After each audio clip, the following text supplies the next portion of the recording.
Let's just start with the budget bill, with the big, beautiful bill that Trump calls. Last week, Republicans unveiled their plan to implement a new work requirement for Medicaid. It would cut nearly 8 million people off the program.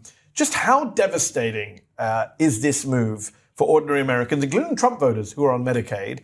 And what can Democrats do to stop it, given this is a reconciliation process? There's no filibuster, there's no nothing. Right. Can it be stopped? Well, I call it the big, brutal bill. It's the largest cut in Medicaid in the program's history. And there are even Trump voters who recognize that. So look, I was just in Allentown. There were about 20, 30 Trump voters protesting me. Some of them had seen me on Fox News, so they said, can we get a selfie? So it starts a conversation. I said, why don't you come into the town hall? There are two places they clapped, one on lowering prescription drugs, the other on not having any cuts on Medicaid. These cuts would mean 8 million people off insurance. It'd mean less money for hospitals, less services, even if you're not on Medicaid, on physical therapy, on mental health counseling. Now, what can we do? There's a hearing this in the middle of the night, around 1 a.m. today.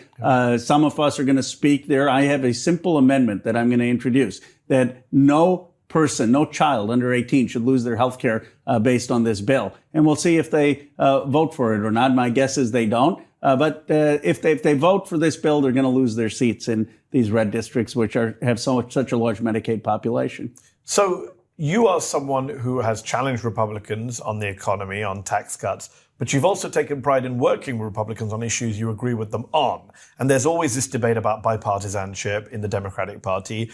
You have gone on Fox, as you mentioned. You've gone on right-wing shows. You've put together bills with everyone from Marco Rubio to Matt Gaetz in the past. Is bipartisanship, though, possible, still possible, when the other side is now trying to lock up members of your party? You know what's happened with Congresswoman McIver, right. Who is now being charged by Trump's ridiculous lawyer in New Jersey, It's Alina outrageous. Habba. How do you work with a party that is arresting Democratic mayors in Newark, arresting judges in Wisconsin, and now trying to charge and prosecute Democratic members of Congress for simply doing their job? Well, JD Vance and I have gone into a Twitter sparring match over this, and I've called them out. I mean, here they are pardoning people who beat police officers with metal poles and sprayed chemicals on them. And then they're arresting a member of Congress from conducting her oversight, which if you look at the tapes, the escalation was by ICE, not by her. So we have to be very, very clear in calling out the unconstitutionality with Abrego, voting against Lake and Riley, which I did early, even though all these other, unfortunately, swing state senators voted for it, and be clear in our moral principles. But if they happen to do something that I think is in the country's interest, like Donald Trump exploring a deal with Iran so that we can get peace, I am not going to say, well, he ripped, we need to oppose him on political grounds, because I want the world to move more towards peace. And so, but just to be clear, your position is a pragmatic position, which says if I agree with you, I will support you on that one issue. You're not one of these Democrats, I'm checking, maybe you are, who says, kumbaya, but let's get back to the old days where we're all friends in Congress. There are people on the other side who are white supremacists, anti-Semites, Islamophobes, authoritarians, people who want to lock up some of your colleagues. Surely you're not saying those are people you can work with. Liking this video? Then don't just watch. Hit like, share, and subscribe. And tap the bell so you never miss a video or live show. But if you want early access to exclusive content, then you have to head to zeteo.com and subscribe now. You'll be supporting fearless, independent journalism. Well, if I was one of the old school Democrats, I wouldn't be breaking convention by going into Republican districts. Not exactly the way you get Republicans to work with you. And it's annoyed and irritated and angered a lot of these Republicans whose districts I'm going into to argue for our point of view. So I am under no delusion that there should be bipartisanship for bipartisanship's sake, or that we somehow should compromise our values. Yep. But where they come around to our values, there I think we need to move forward. And there are places that they have bent to our values on prescription drugs, on not having foreign wars against Iran. I rather they listen to the progressive point of view there than the John Bolton point of view. How worried are you about what people call fascism, other people say authoritarianism, this idea that Donald Trump is lawless, is ignoring the Constitution, is threatening the free press, and now members of your party too?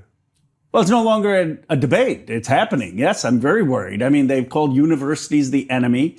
They are firing generals for insubordination, people like General Hawk, who I knew very well. No reason given why they're firing these generals. They are firing people at the NIH, 7 of the 18 directors, just decimating that. They are deporting people without due process. They're disappearing people for speaking out at university campuses for free speech. And they're saying openly that we are going to defy the courts. So obviously we're in a very, very fraught situation and a crisis. The Vice President of the United States doesn't hold much power under our system. You mentioned earlier you've been going back and forth with him on Twitter on multiple occasions with JD Vance. Why do you go after Vance? Is it because you see him as the heir to Trump, as the next president, the next leader of the Republican Party? Is it because you're of Indian descent and he defended an racist towards India? Even though his wife is of Indian descent? Or is it because you just find him annoying? Probably the latter the most. Okay. I mean, he thinks he's the heir apparent, though, of course, Trump says, well, it could be JD Vance, it could be Rubio. And then he says, and it could be someone possibly from the other party. Trump is going to have an apprentice-like competition for his own adulation. I don't think that JD is guaranteed there, but JD is the only one who's making some pretense of trying to give an intellectual justification to what Trump's doing. Even Trump doesn't say, I want to deprive people of due process. He says, I don't know about it. JD Vance is saying, no. An immigrant shouldn't have due process in this country. Literally making that argument. He's literally saying professors are the enemy. He's literally saying we should have a 35% endowment tax. So I think we have to take on the pretense of intellectualism that Vance represents and push back against it. Whether he was in the Senate or the House, he's the one person who's trying to give that some ideological coherence, and it has none, and it needs to be defeated.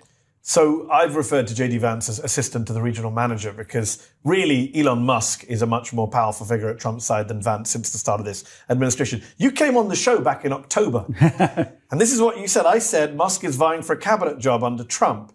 And you said he doesn't want to be in the cabinet. He's making billions of dollars. I said he's going to get a big government job. And you said I'd be surprised if he does. How surprised were you that he became suddenly the guy who ran the entire administration for the first 100 days, gutted multiple government departments, put millions of lives at risk around the world? I was surprised, but I turned out to be both right and wrong. Wrong, obviously, that he joined. Right, that he'd get quickly frustrated and exhausted and leave. And just today it broke that, well, he doesn't maybe want to engage in more big political spending. He's the only person I know who's gone from 65% approval to 35% approval. And his quote unquote Doge cut started at $2 trillion and now are $81 billion, if that. That's being generous. That's being generous. And so here's the thing that he didn't understand. And I've